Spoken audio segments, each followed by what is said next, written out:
Welcome back, ladies and gentlemen, to the last part of this week's series.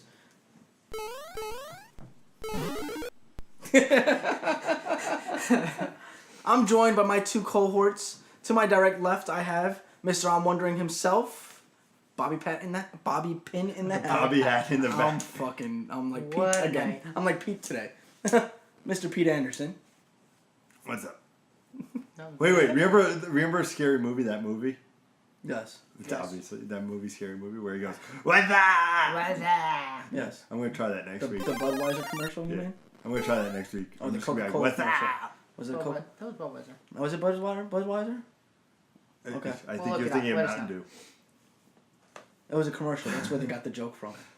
That everybody was going, "What's that?" Like, what are you doing? What's that? And then, Come over, we got the game going on. Alright, no problem. Click.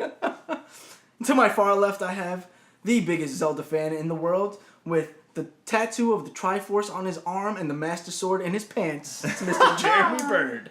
What's up, ladies and gentlemen? Biggest Zelda fan in the world, coming at you once again. I thought it was gonna be like biggest Master Sword coming at you in your face. And I have the most fabulous ponytail in the business. It's the best. It's epic. Ooh, epic. That's nice. That's nice. I'm Nicholas De Jesus. How's it going tonight, ladies and gentlemen? Oh, I like that a lot. Epic. Epic. That's so Epic. And before we get started today, I just want you to know, here's a thought. Maybe it's time to bring the third-person shooter back with a twist. Ooh. I think you know what I'm talking about. I think you know what I'm talking about in this. PsyOps, a Mindgate conspiracy. Phenomenal game. One of my favorite games of all time. Third-person shooter with a twist. Mm-hmm. Right? I just recently played Quantum Break. Before me. Third-person shooter with a twist. I've got to say that I don't see a lot of these games very often. Where it's a third-person shooter, but there's another aspect to the third-person shooter that brings it up, right? Mm-hmm. I don't count Uncharted in that realm. Would you say, though, Infamous would be something like that? Yes, but it doesn't have... It has shooter aspects because you can shoot bolts. So, yeah, in a way, it is a third-person shooter with a twist. So, Infamous could count towards that. Because you've got the shooter aspect. Yeah. And in a lot of ways... The bombs and shit. Yeah, in a lot of ways, I think Infamous does shooter a lot better than some of these other third-person shooters. Well, Splatoon is a third-person shooter. Here we go with Nintendo. No, it is. Because you don't have the guns right here. You have the guns right over the shoulder, and really, that's how you do it. But it's also an online multiplayer. Yeah. And I don't want to get into that realm of conversation. I was gonna say, but it does have the single-person campaign. Yeah, so. It does have a single player, okay. and it adds, and that I feel adds a little bit. Yeah, it's it does. A shooter, It's a simple, it has that ink. Yeah, it's not bullets, but it has ink. It's a simple come on, brain. It's a simple single-person campaign.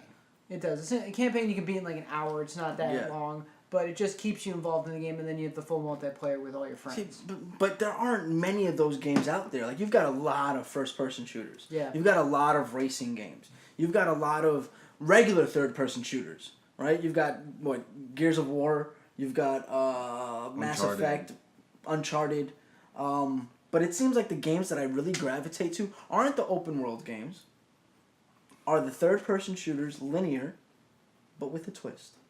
Nice. A little added... Little lemon and lime. A little zest of lemon, if you may. A zest of orange and lemon inside of the cappuccino that I've just been served. And a whisper of cinnamon. Yes. That's a fucking weird with a little zest of something else. And then we're gonna put some paprika in it. Yeah. And then bam! Come no, on. I just think that a lot of these games that come far and few between are so exciting. They're so fun. They're just absolutely fun to play, and it's not a slasher that we see a lot of. It's not a first-person shooter that we see too much of. It's not a racer that we see too much of. But we rarely see a lot of games like this that are great, right? We had, I can name it on one hand the games in the past 10 years that I've played that are a third-person shooter with a twist that actually brought about some kind. Mass Effect would be one of them. It's an open world game, Yeah. but at the same time, it's a third-person shooter with a twist. Yeah, with Yeah. abilities like the You've got Vanguard. the abilities, yeah. PsyOps, a Mind Gate Conspiracy being another one. Infamous being another one. I mean, Spec Ops: The Line as well in a weird way, just because it did a twist on the third person, but more so in like story and like contemplating. I got that, but I'm talking more of like supernatural Yeah, I get you, abilities I get you. added to the mix, not like I get trying you. to I know. change the way that the story is told. I get what you're saying because Spec Ops: The Line is probably one of the best storytelling games that has ever hit the market. Where this entire time you're going about it in one mind frame, and at the towards the end of the game you start to realize that wait, I've been confusing this whole thing, and it plays a trick on your mind as the person playing the game, not just the mind of the character that you're playing as. So it's a really nice way to tell stories. But I'm talking more of just that supernatural ability added to the gameplay. I think that is something we need more of in games because that seems to be where the excitement is. Right? I don't want to play a game that is something that I could potentially do in real life. I could potentially grab a gun, go out there, and start robbing people and shooting them. But I could potentially you do don't that. wanna do that. I don't want to do that, but I'm just saying I could potentially do it. So GTA isn't really that exciting because that is something that's feasible. Whereas me going out there and stopping time, not so feasible. You have a thought? Here's my rebuttal. Okay. I think you're gonna have a wondering. What happens if they take your advice and all the developers and everybody go, yeah, that's a great idea, but then it becomes like the shooters where it's just saturated with these games with powers, and then it becomes like your racing games, like your first person. Like, do you feel do you think it's special because they're few and far between, or do you feel like if there was so many, it would still have that special thing, or do you think it would be saturated like the other games? Here's the thing, right? So we've gotten again, I'm counting on one hand in the past 10 years, right? I've had 4 of these games that I've had this experience with, and 3 of them are pretty much the same game, right? Mass Effect, PsyOps, a Mind Gate Conspiracy, and Quantum Break are pretty much the same game. I can stop that person. I can focus shooting on that person. I can take over that person. I can flash zoom to this person, right? So it's I really want to go home and play cards. it's essentially all the same game, right? Like I can stop that person, rush this person, and then shoot that person, and then come back to the person that I froze. Whereas Quantum Break changed it up a little bit. I can stop that person, rush this person, shoot at the person I just stopped, shoot at that guy, and then shield bubble to heal. And let the bodies hit the floor. And then let the bodies hit the floor. But like Nice. they're essentially very similar, but each and every time I've had the same pleasant experience with them. And it isn't until this moment when you said that I was like, well, you could get a lot of people that are doing the same thing over and over again, and then my mind went, yeah, but these 3 games were exactly the same in a lot of ways. But they were spaced apart. But they were spaced apart, yeah. But they were exactly the same in a lot of ways. I mean, PsyOps, a Mind Gate Conspiracy, and Mass Effect. I'm surprised nobody said Mass Effect is PsyOps, a Mind Gate Conspiracy in an open world. And I'm surprised nobody said that Quantum Break was made because you'll never get a PsyOps 2. You know what I'm saying? Like, I'm surprised that nobody's ever said those things, and I would never say those things. But essentially, they're very similar games, and I love every single one of them perfectly fine. And even with acknowledging that those are essentially the same games, I can still adore every single one of them because every single one of them have been a great experience. Just like Devil May Cry, God of War, Bayonetta. I love every single one of those franchises, and not once did I ever go, I'm tired of this because it's the same shit that I've been dealing with the past 4 or 5 years. I got you. I get it. I like it. I do too. Yeah. Well, if you didn't know, this is the greatest games cast in all of Albion, all of the Mushroom Kingdom, and all of the past, present, and future locations in the Assassin's Creed series. We're 3 friends who bring you game casts every Monday, Wednesday and Friday.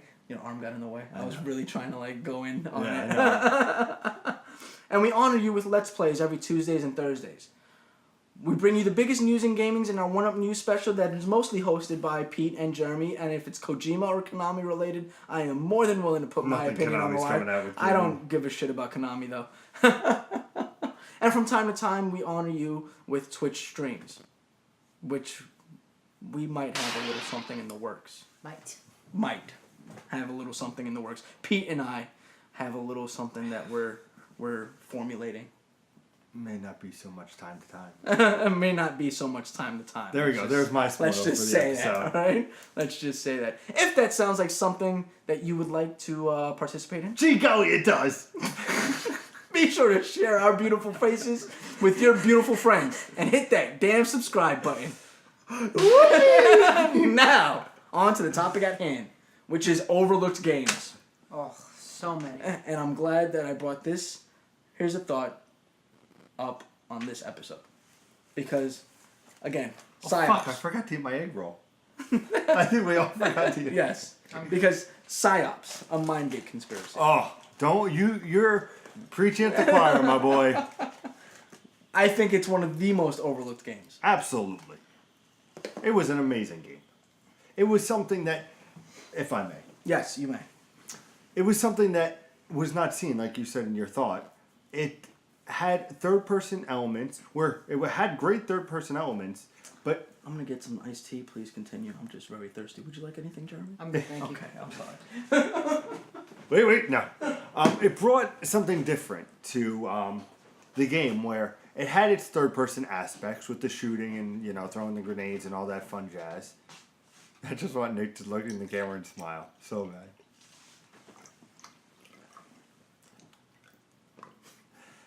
I wish it's right near. I wish it's right near your tickles and berries, so it looks on screen. It's like, what's wrong with his pissing?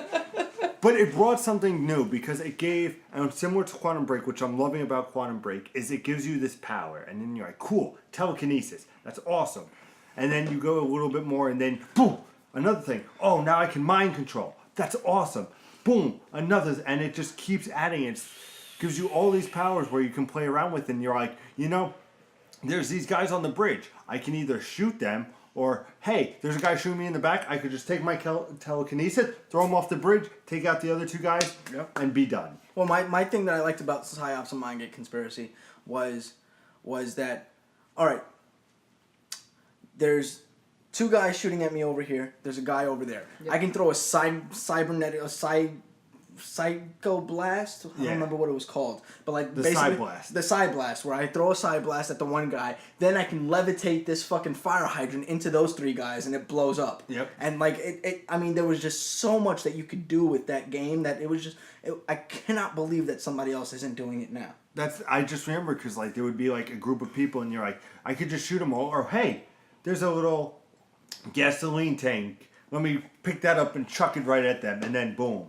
Same thing with, I was playing Quantum Break over this past weekend, and even though you finished it, and I'm in the garage scene, as you know, and I'm getting ambushed, and then these two guys are running towards me, and I go, I could freeze them, but I was like, I could only freeze one at a time. I didn't have the upgrade, so I was like, oh wait a minute, I have the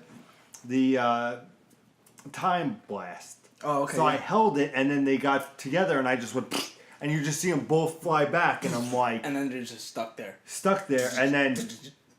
done. And then I was like... And then, as you finish, it slows down on the character. And the game was, not glitching, but it was like, which one do I go to? Because they both died at the same time. But I'm like, that's cool. Where I'm doing all these things. I see these two guys, and it's like, just time blast. And you just see them flying back, and I'm like, I could have easily taken my pistol, and I went... Yes, I know. Yeah. Pop, pop. Yes, I know. But you could easily go, and that would be it.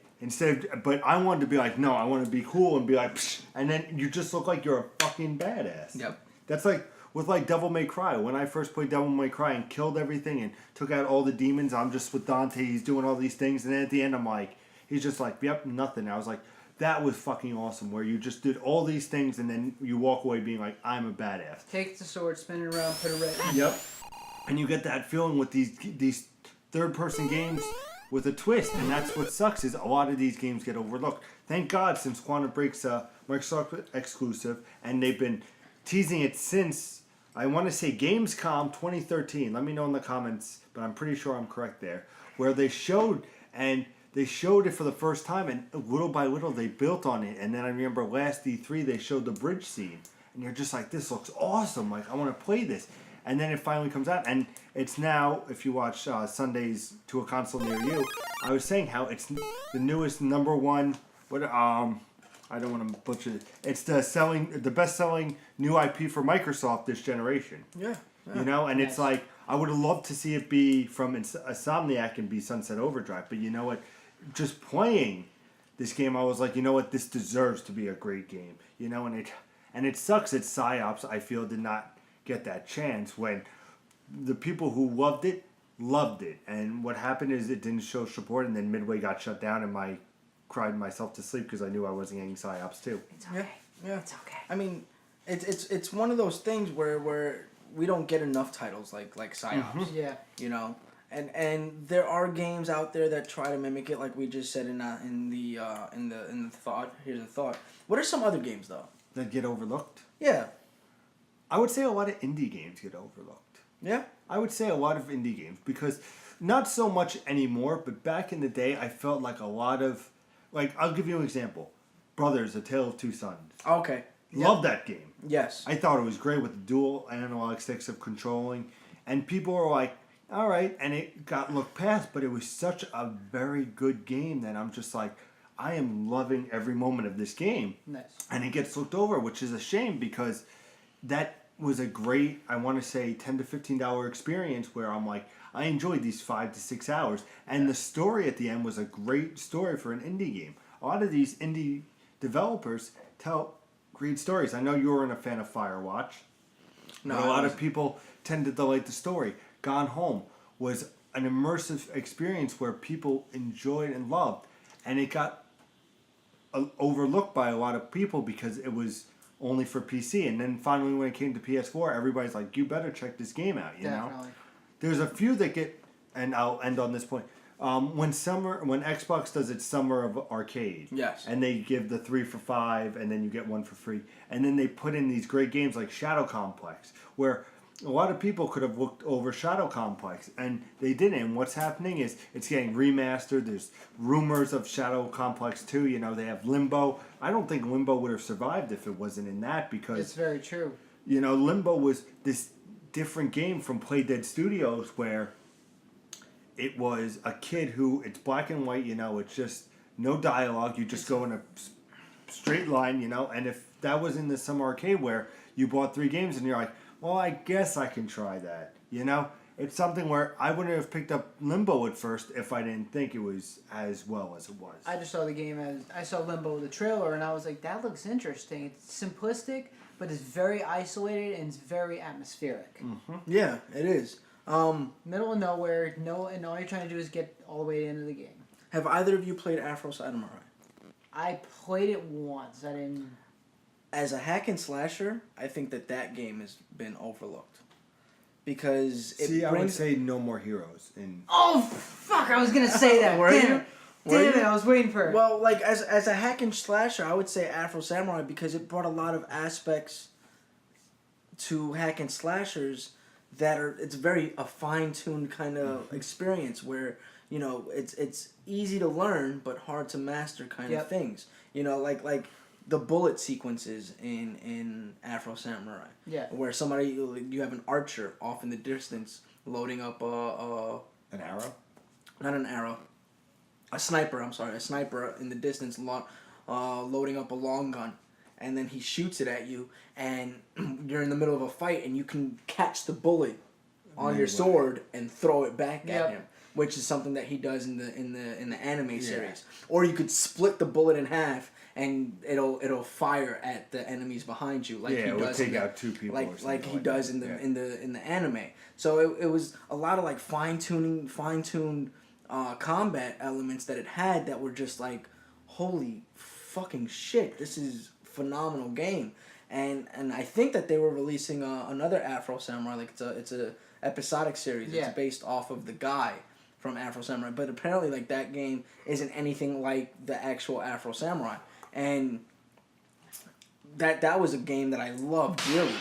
Like I thought that game was phenomenal, where you can beat the hell out of somebody, and then when you get them to a certain point, you can actually slash them in half and cut them into pieces, and you'll see like chunks of their guts and shit like Wow. that. Yeah, and Metal Gear Rising, I think, took a lot from They that did, franchise. because I played that game straight through. Oh my god! I like, love Metal Gear Rising. But if you like Metal Gear Rising, like Afro Samurai is a very overlooked title that a lot of the inspiration for Metal Gear Rising seems like it comes Stem directly from them, from Afro Samurai. are they the same I don't developer? think they are. I might be wrong, but they I'm might not have taken sure. a couple of hints. You know. Yeah, they might have taken a couple of hints. I'm not sure though.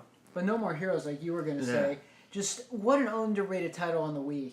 Like it's so ridiculous and it's just so much fun. Literally, you're literally just trying to become the number one assassin in the world, and you end up. Is it the second game he meets his brother, or is that the first one? I want to say the second. Yeah, the second one you meet your brother. The first one, it's just so ridiculous. You have to become the number one assassin in the world over 50, and you have to kill 50 other assassins, and it's just so much ridiculous. Just the adult humor. I still will never get over this. The thing is, you have like a laser sword, but it looks like a lightsaber. Still gonna call it a lightsaber. The way you power it up is you shake the Wiimote like Yep. this. Just cannot get over the fact that you have to make that motion. I'm like, this is ridiculous. See, and to stem from your point after you finish. No, go. Speaking of their unoverlooked Wii title, Mad World. Fuck you. Fuck you, or even. Just hit me out like Mad World. Black and white world, and when you kill people, you just see blood splatters and shit flying everywhere. Go ahead, Pete. Censor. Mad World. No, but they were overlooked simply because I think they were on the Wii, and nobody Yeah. expected them. They were looking at Two their mature Mario. titles on the Wii. Yeah, they were looking at their Mario Galaxy, their Twilight Princess. But they were exceptional games, and Mad World was probably one of my favorite games from. People talk about Galaxy, but I love the hell out of Mad World because it was just, you know what? You're gonna throw this guy into a rotating, little spiky fucking thing, and you're like, you do all these things. It's black and white, and all you see is red, and it's like the Wii did this, but it was just overlooked because people were like, oh, it's rated kiddie, M, yeah. you know, it's the Wii. No, we're not going to play the Wii. We're going to be playing our Xbox 360s and PlayStation 3s where, you know, you have your Call of Duties and your Halo you and your expect that Gears. mature audience to be on, and those mature games to be on your PlayStation 3 and your Xbox 360s. But when you see a mature game go to Wii, you're like, oh, that can't be good. Yep, exactly. The other consoles must have passed up on that. My other example I can give is going back to the GameCube era. I don't think either of you guys have played this, but Eternal Darkness. It's Eternal Darkness. It's not Sanitarium. What's the word? Sanity's Requiem.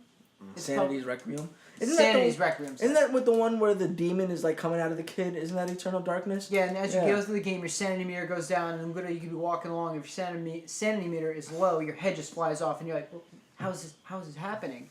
It's probably one of the darkest and most overlooked, underrated games I played on the GameCube. It's dark, it's creepy, and it's just got. I can't even explain the plot line because it's just so freaking complex. But definitely, if you get a chance, check out that one. And on that vein, another overlooked game, which I think is very... I like what you did there. Until Dawn. Oh. PlayStation threw that game away, quote unquote. Where it started off on the PS3 with it was going to be a move game, and then went over to the PS4 and, you know, updated, and the game looks fucking beautiful. And it's a great game. And Sony, I don't think, knew what they had with marketing, and they didn't really market it as well. And it suffered, but the game was one of the best. Remember the guy in Until Dawn? I was like, I know him from somewhere. He's from Agents of S.H.I.E.L.D. Ooh. He's the agent that betrayed them. You're right. If I watched Agent of S.H.I.E.L.D., I would know exactly what you're talking about. You know who I'm talking about. Until Dawn. That's the. I can't think of his name. name. I was looking. I was like, where the fuck do I know that guy from? He's from Agents of S.H.I.E.L.D. The one guy's from Night at the Museum. He plays the Pharaoh. Oh, Shut up, Pete. really? Is he? Yeah. The one guy, Josh, who plans the whole trip, he's actually the Pharaoh from the Night at the Museum. Oh, nice. Or Rakala Shan or whatever. See, I liked Until Dawn. because it had the But same aspects. You still have to play it though. I still have to play it fully. wind I liked the what I did play of it. That was overlooked, and it sucks because Which you would have been able to see on www.youtube.com/improvgaming if I hadn't forgot to upload it. But you should check out the other stuff We can always there. redo it.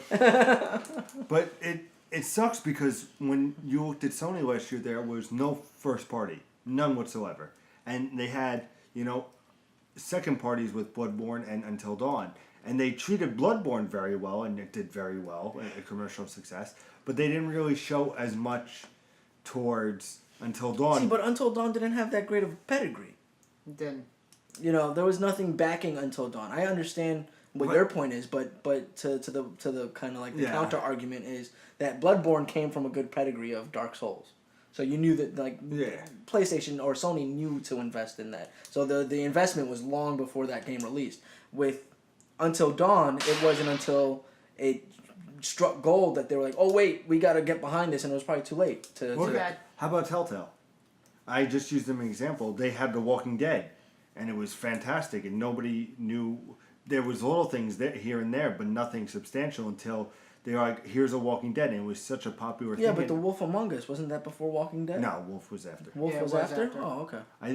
If memory serves, I think it goes Walking Dead first season, Wolf Among Us, then second season of Walking Dead, then Tales of Borderlands, Game of Thrones, Batman, all these things that they shouldn't be doing. Gotcha. But see, but they were able to capitalize on that. But that wasn't more of a Sony or a Microsoft thing. That was more of a Telltale. Yeah, but jumping just on saying and really in your valid point. But no, like even with Sony, like that, it would have been smart to put it towards Halloween and be like, look, we have this scary horror game that will scare the shit out of you. Play this game. And it sucks because there's a lot of overlooked games. there is. That people have to play. Like, to many people that I've been getting yelled at that I haven't played, The Evil Within. Yes. Or Outlast. Really Some of these good. horror games. Well, I haven't played Outlast. I've been told that I should play Outlast. But everybody's saying, oh, Resident Evil is the king, Silent Hill, blah, blah, blah. Evil Within is fucking. not. Evil Within is fucking scary as shit, dude. I kid you not. I did the Let's Play for the channel. I gotta replay the game, but just watch that and you'll see like the begin. I barely make it to the beginning, but the beginning is just so creepy. It actually builds a lot of good atmosphere. Really, see, but to your point, like Resident Evil and Silent Hills, they're not the big blockbusters they used to be. Yeah, exactly. They're nowhere near the big blockbusters that. But everybody still has that. Everybody still does, but I mean, realistically, let's be serious. Let's be serious out there. All right, Resident Evil and Silent Hill hasn't caused a serious sense of horror in at least a decade. Yep. The last one was probably Resident Evil 4. Yeah. 4, 5 And sucked. then 6 was Resident okay. Evil Like they both turned Silent Hill into 3. they both turned into action games. And the last fucking Silent Hill, we already know what happened there. Got shot before it even took off, and it looked like it was gonna be absolutely fucking phenomenal. Yep. So I mean, Silent Hill and Resident Evil are a thing of the past. These indie developers really know how to scare people. Yep. Yeah, like I said, there's big games that get overlooked, and indie games, but you have to.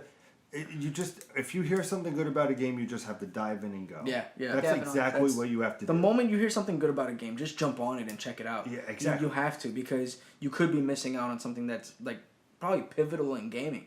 Because essentially, like the games are coming out so often that you don't know what the next big thing is going to be, and it's kind of hard to carry a conversation if you're not part of the in loop. Yeah, it's like like I said, with the Tales of Brothers, A Tale of Two Sons. If somebody was like, check this game out, I would have been like, whatever. And then I think it was not X-Play. I'm not sure if it was one of that, but like they gave a great review, and I was like, you know what?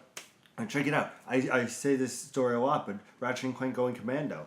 If I didn't give that game a chance, I don't think I ever would have played the Ratchet and Clank series, and now you would not be seeing an awesome Let's Play here on the channel. And it just, you have to, best thing you can take away from this episode particular is if you hear something good about a game, definitely check it out. Don't overlook it because you don't know if it could become your favorite series or your favorite game of the year. Until Dawn. Life is Strange for me this year, which... Or, another PsyOps, a Mindgate conspiracy. And just, flushed down the toilet because nobody played it. Yeah, I'm looking at you. He's not looking at me for once. Well, no, we played it. This. We played it, but I'm looking at you You guys ruined Mindgate Conspiracy for us. Forever. And don't go back and play it now. It's too late. Yeah, very dark ending. For once, I'm not the longest episode. Just saying. There you go. Yeah, for once. Thank you guys for joining. Why do I always do this? Like the very beginning I screw up, and the very end I screw up. Thank you guys for watching this episode. Thank you guys for watching this episode. If there are any overlooked games that maybe you've played that you thought were phenomenal, please share them with us in the comments below. We love answering. And as always, ladies and gentlemen, game on.